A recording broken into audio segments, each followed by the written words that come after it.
La peur est un sentiment normal qu'on a tous déjà ressenti à un moment donné, que ce soit le trac avant un entretien d'embauche, un examen ou même un premier rendez-vous amoureux.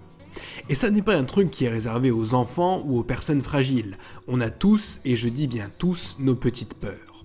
Celles qu'on vient d'évoquer ne représentent rien de bien méchant, mais il en existe d'autres qui peuvent littéralement paralyser certaines personnes dans leur avancement et dans leur développement personnel. Ainsi, certains s'empêchent de vivre pleinement leur vie, de voyager, d'explorer, d'entreprendre, de parler à de nouvelles personnes, simplement par peur de mal faire ou par peur du jugement par exemple. Si tu t'identifies à ça ou que tu reconnais quelqu'un dans ce que je viens de dire, alors ne bouge surtout pas parce que dans cet épisode, on va voir qu'il existe différents types de peurs et on va aussi parler de comment elles fonctionnent, de comment tu peux en faire une force en les utilisant à ton avantage et en définitive de comment tu vas pouvoir les apprivoiser.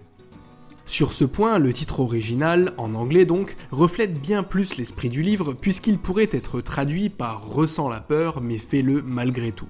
Comme on va le voir après, et désolé de te le dire comme ça, tes peurs ne disparaissent pas. Pour atténuer ou anéantir leur influence, tu vas simplement devoir faire ce que dit le titre du livre, c'est-à-dire agir comme si elles n'existaient pas. Si tant de personnes se trouvent bloquées dans leur vie, c'est simplement parce que non seulement elles font l'erreur de croire que leurs peurs peuvent disparaître, et en plus elles attendent passivement qu'elles disparaissent toutes seules.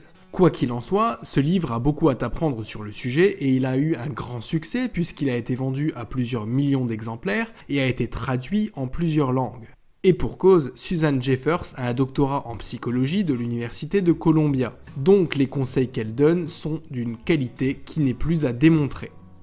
Je te propose ici de résumer ce livre en 5 grands axes de façon synthétique. Comme d'habitude, si tu veux approfondir, tu peux toujours commander le livre via mon lien en description. Et si le sujet t'intéresse, tu peux aussi visionner ou revisionner ma seconde partie du résumé de Réfléchissez et devenez riche. Elle est complètement décorrélée de la première partie et elle traite des 6 principales peurs qui nous empêchent d'avancer. Ceci étant dit, passons à la partie 1. Qu'est-ce qu'une peur et comment la reconnaître ? Pour l'auteur, tout le monde a peur de quelque chose mais à des niveaux différents. Le premier niveau de peur selon elle, ce sont les petites craintes du quotidien comme la peur de faire un accident, d'avoir des soucis d'argent ou la peur de vieillir. Le second niveau, ça touche déjà plus à la psychologie et à ton état d'esprit. Ça va donc concerner ton estime de toi, ta peur d'être vulnérable ou ta peur de l'exclusion par exemple. Le troisième niveau, c'est vraiment le dernier stade, c'est celui où tu te dis que là c'est trop et que tu n'arriveras pas à faire face. C'est important de les distinguer parce qu'elles ne vont pas se dissiper de la même façon. Mais quel que soit le niveau de cette dernière, comment est-ce qu'on identifie une peur ? En fait, il faut clairement se demander qu'est-ce qui aujourd'hui m'empêche d'avancer ? À l'heure actuelle, quelles craintes sont un frein à ma réussite et à mon développement ? Parce que c'est bien ça l'esprit du livre. Le but, ce n'est pas d'identifier tes peurs pour le simple plaisir de le faire. Parce qu'en soi, il y a des peurs dont on se fiche pas mal. Dans mon cas, par exemple, j'ai le vertige. J'ai très peur de la hauteur, mais au final, ça ne m'empêche pas de vivre et de me développer. Mais à côté de ça, il existe des peurs qui posent vraiment problème, et c'est sur celles-là qu'il faut que tu travailles. Je pense par exemple à la peur de parler en public, qui peut être vraiment pénalisante sur le long terme, ou carrément aux phobies scolaires ou autres crises d'angoisse. Même si c'est plus facile à dire qu'à faire, le meilleur moyen de combattre ces peurs, c'est de les affronter. Ce qui m'amène à la partie 2, le paradoxe de la peur. Comme l'indique le titre du livre, il faut agir malgré la peur. Parce que le problème, c'est qu'elle fonctionne selon un cercle vicieux. Plus on reste paralysé, plus la peur va augmenter, moins on va avoir tendance à passer à l'action. Au final, il y a des gens qui passent à côté de leur vie ou qui se retrouvent dans des situations pas possibles parce qu'ils ont eu peur de quitter leur boulot au moment où c'était le plus opportun ou peur de quitter leur conjoint avant que la relation ne s'envenime. C'est pour ça que le meilleur remède contre la peur, c'est l'action. Je suis certain que dans ta vie, tu as déjà dû prendre plusieurs décisions pour lesquelles tu redoutais le résultat. Du genre, tu as démissionné d'un travail qui ne te plaisait plus sans trop savoir ce que tu allais trouver après, ou encore tu as mis fin à une relation avec une personne, mais en ayant un peu peur de le regretter. Et arrête-moi si je me trompe, mais je suis prêt à parier que ça s'est passé moins mal que ce que tu avais imaginé. Parce que pendant la période où tu réfléchissais avant de prendre ta décision, ton émotion avait dépassé ton bon sens et ta raison. La technique pour éviter ça, c'est de te poser la question. C'est quoi le pire qui puisse arriver si je passe à l'action ? On pourrait penser que c'est le pire truc à faire parce que ça viserait à nous chercher des excuses, mais en fait c'est tout l'inverse. On reste factuel et on se rend compte que parfois, le pire du pire n'est en fait pas si dramatique que ça. En plus, si un des problèmes survient post-décision, on l'aura déjà visualisé, donc en quelque sorte vécu une première fois. Donc la pilule passera mieux à ce moment-là. Partie 3, la peur ne te quittera pas. Quoi qu'il en soit, quelle que soit la technique que tu veux utiliser et quelle que soit la peur concernée, garde bien en tête qu'elle ne partira pas. Il ne faut donc pas chercher à la battre, mais à l'apprivoiser, à vivre avec. En fait, elle restera toujours inscrite en toi, parce que soit c'est une peur inscrite à la base dans ton cerveau reptilien, soit c'est une peur que tu as développée pendant l'enfance. Dans mon cas, il faut que je me fasse à l'idée que j'aurai le vertige toute ma vie. À chaque fois que je monte dans un avion ou que je vais faire une rando en altitude, je ressens du trac. Mais pour autant, je me vois mal arrêter de le faire précisément parce que je sais que ça ne me quittera pas et que le plaisir de voyager prend largement le dessus. Souvent, les peurs du premier et du second niveau, elles viennent de petites remarques volontairement bêtes et méchantes qu'on t'a faites quand tu étais enfant ou adolescent, ou de mauvaises expériences que tu as vécues pendant cette période. Ou même, ça peut venir de personnes bienveillantes comme nos parents, qui nous ont trop encouragés à être tout le temps prudents, à faire attention et à éviter absolument de faire des erreurs. Tout ça pour dire que dans tous les cas, tes craintes font partie de toi.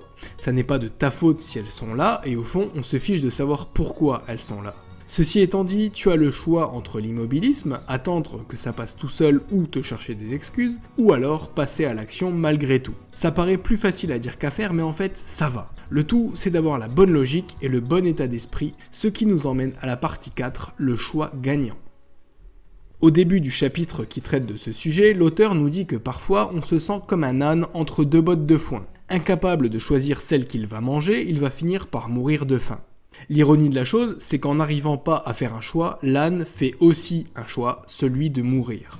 À cause des excès de prudence qu'on nous a inculqués dès le plus jeune âge, on a tendance à faire comme l'âne, c'est-à-dire rester statique par peur de faire un mauvais choix. Parce qu'un mauvais choix, ça pourrait nous faire perdre amour, argent, amis ou santé, c'est-à-dire toutes ces choses que sont censées nous apporter les bons choix. Parce qu'on se pose beaucoup de questions sur les conséquences potentielles de nos choix, on finit par rester statique et ne pas en faire. Parce qu'on part du principe que non seulement ça va mal se passer, mais qu'en plus ça va être irréversible. Ça, c'est ce que Susan Jeffers appelle le modèle perdant. Il existe selon elle un autre modèle qui est le modèle gagnant.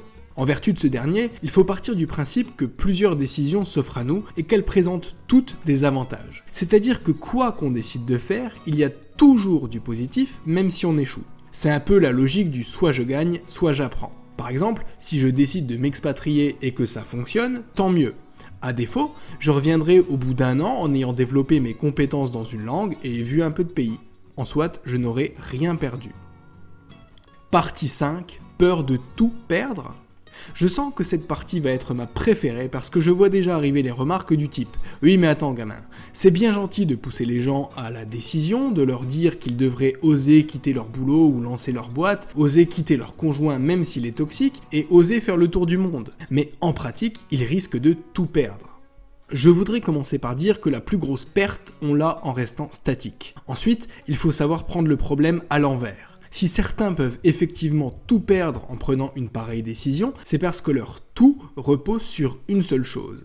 Quelqu'un qui à la base a une vie équilibrée avec plusieurs occupations et centres d'intérêt ne peut mathématiquement pas tout perdre. Si par exemple on a en face de nous un jeune actif qui a tout misé sur son travail, quelqu'un qui a décidé de se consacrer uniquement à ça au moins au début de sa vie, quelqu'un qui pour l'instant en tout cas délaisse le reste. Effectivement, dès qu'il voudra faire quelque chose, il ne passera pas à l'action parce qu'il aura peur de perdre son boulot et que son boulot, ça représente tout pour lui. Et si jamais il venait à le perdre, alors il serait complètement désemparé.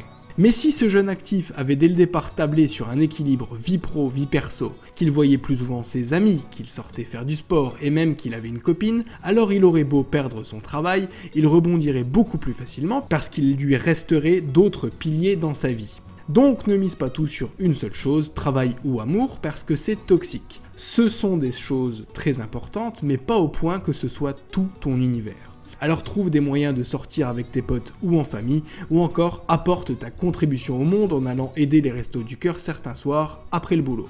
Voilà, j'espère que ce bouquin t'aura permis d'identifier tes peurs et surtout qu'il t'aura donné envie de les combattre. Si c'est le cas, rétribue cette vidéo d'un like et d'un commentaire.